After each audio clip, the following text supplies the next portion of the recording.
आपने बंटवारे का जिक्र किया, बांटने की कोशिश है। एक हाल फिलहाल एक और सवाल जो है, बंटवारे की कोशिश क्या इसी तरह की कोशिश इंडी अलायंस या गठबंधन की तरफ से सनातन को लेकर भी हुई?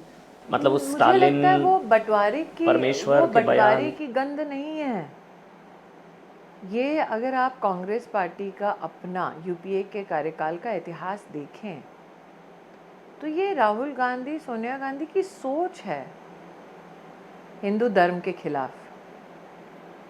उन्होंने ही तो लिखित दस्तावेज दिया कोर्ट में कि भगवान राम का कोई अस्तित्व नहीं। उन्होंने ही तो, और विशेषतः राहुल गांधी ने हिंदुओं को आतंकवादी कहा।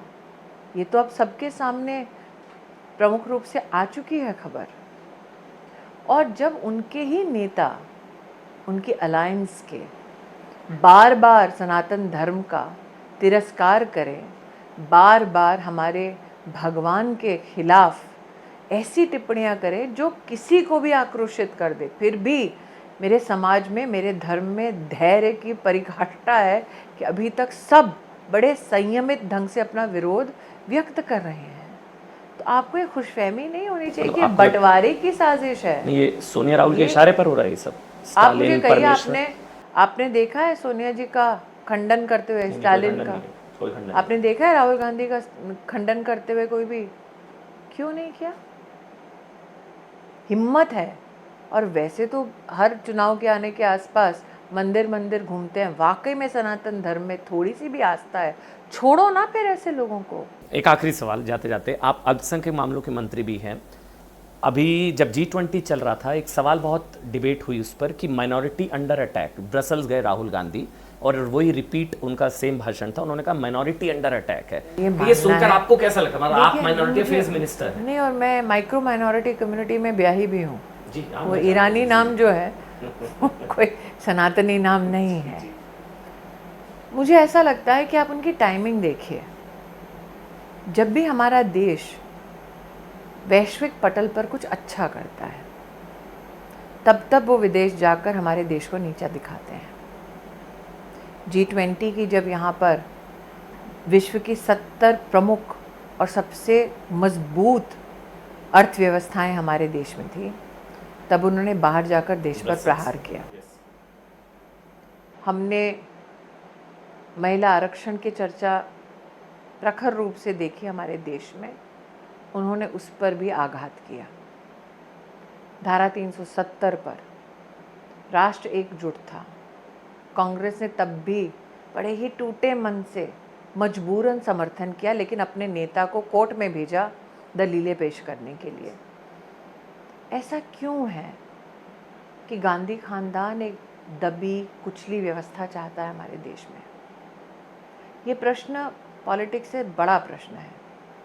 और मैं इसको इसलिए करती हूँ क्योंकि देखिए, आप अगर उस ख़ानदान से हैं, और मैं तो सामान्य परिवार से थी, आप अगर उस ख़ानदान से हैं और 50 साल एक लोकसभा क्षेत्र पर आपका राज है, देश में तो है ही, आपके मित्र प्रदेश में राज कर रहे हैं, आपका अपना राज है, आप खुद सांसद हैं एक इलाके में, क्या ये संभव है कि 3 लाख लोगों के पास उस क्षेत्र में टॉयलेट नहीं है? इसका मतलब आप जानबूझकर लोगों को सुविधाओं से दूर रखते हैं, विकास से दूर रखते हैं, ताकि वो ज़िंदगी भर आपके सामने हाथ फैलाते रहें। और शायद उसी पृष्ठभूमि से आते हुए राहुल गांधी को लगता है कि ये देश क्यों ना फिर उनका और उनके ख़ानदान का गुलाम बने, जो संभव नहीं है।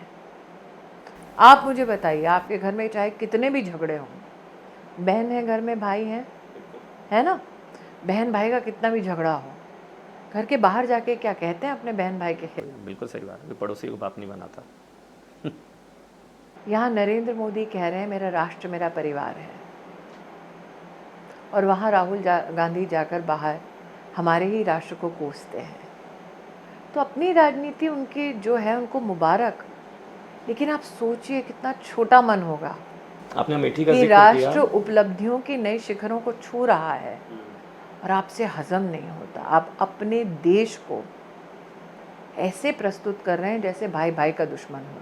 है क्या? नहीं, बिल्कुल नहीं है। क्यों है? बिल्कुल नहीं है। बस एक आपने अमेठी का जिक्र किया। राहुल गांधी, कांग्रेस ने कहा कि अभी जैसे वो कूली वाला बोझ उठा रहे हैं, अभी आपने वो तस्वीरें देखी होंगी, वो वैसे ही बोझ, वो अमेठी का बोझ उठाने के लिए तैयार हैं अब राहुल गांधी। अमेठी से? देखिए, दो चीज़ें, वो किसका बोझ उठा रहे थे, कौन उनका बोझ उठा रहा है, इस पे मैं विश्लेषण नहीं करूँगी। लेकिन जहाँ तक अमेठी की बात है, मैं 2-3 चीज़ें स्पष्ट करना चाहती हूँ। कुछ पत्रकारों ने हाल ही में, मैं उत्तर प्रदेश में थी तब मुझसे पूछा, दीदी देखिए सब इकट्ठे आ जाएंगे जो पत्रकार दिल्ली वाले हैं।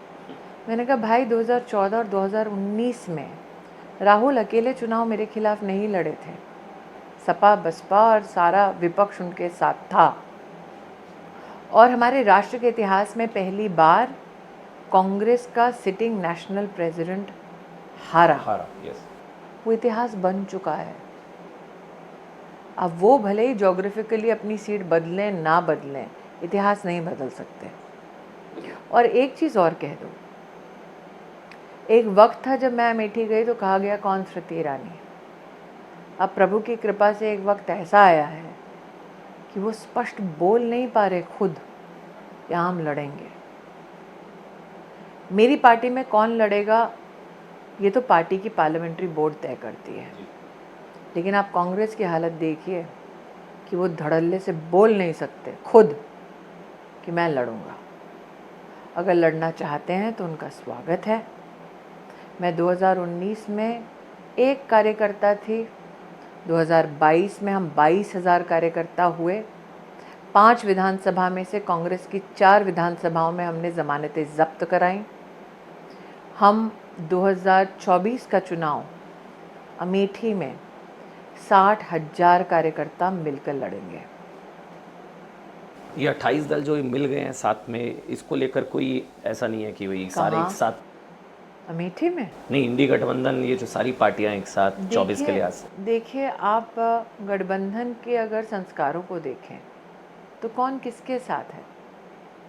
मैं आपसे राजनीतिक बात नहीं, बहुत ही स्वाभाविक बातें करना चाहती हूँ। ममता बंदोपाध्याय का नबान्नो करके जो कलकत्ता में कार्यालय है, उसके बाहर एक दृश्य आप अगर गूगल करेंगे आपको मिलेगा। बाल से घसीटते हुए उनको सड़क पर फेंका गया, उन पर लाठियाँ बरसाई गई उस लेफ्ट के बाद माध्यम से जो आज उस लाइन्स में उनका हिस्सा है। आपको लगता है कि एक स्त्री अपना अपमान भूल जाएगी और अचानक सब मित्र हो जाएंगे? ममता जी का तो स्वयं कथन है, अगर राहुल को डिक्लेयर कर दिया तो ख़त्म। तो ना उनके पास नियत है, क्योंकि ये तो स्पष्ट अब दिख गया स्पेशल सेशन में भी, ना उनके पास नीति है, नेता तो बिल्कुल नहीं है। अगर दम है कांग्रेस पार्टी में, राहुल तो नेता ही, मैंने कहा ना, दम है अगर कांग्रेस पार्टी में तो अलायंस की बैठक बुलाकर घोषित कर दें कि राहुल गांधी तुम्हारा प्रधानमंत्री का कैंडिडेट है। तो आप लोग तो चाहेंगे? मैं दोबारा कहती हूँ, हम तो तैयार हैं, हमें पता है हमारा कैंडिडेट कौन है, हमें कोई भ्रम नहीं।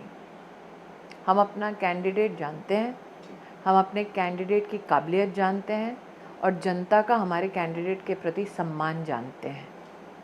अगर दम है कांग्रेस पार्टी में तो सिर्फ और तुरंत बुलाएं, कल के कल बुलाएं। बार बार भाषण देने की कोई ज़रूरत नहीं होगी, विदेशों में घूमने की कोई ज़रूरत नहीं होगी। आए, घोषित कर दें कि हमारे अलायंस के मुखिया हैं राहुल गांधी, हम इन्हीं के नेतृत्व में लड़ेंगे, फिर देखते हैं किसमें कितना दम है। गठबंधन होने से पहले टूट जाएगा। बहुत बहुत शुक्रिया आपका स्मृति ईरानी जी, आपने समय निकाला। इसीलिए आप बॉयकॉट हो रहे हैं भाई साहब। हाँ, मैं पूछ नहीं सकता सवाल। बहुत बहुत शुक्रिया। आप पूछ नहीं सकते। बहुत बहुत शुक्रिया, बहुत बहुत शुक्रिया।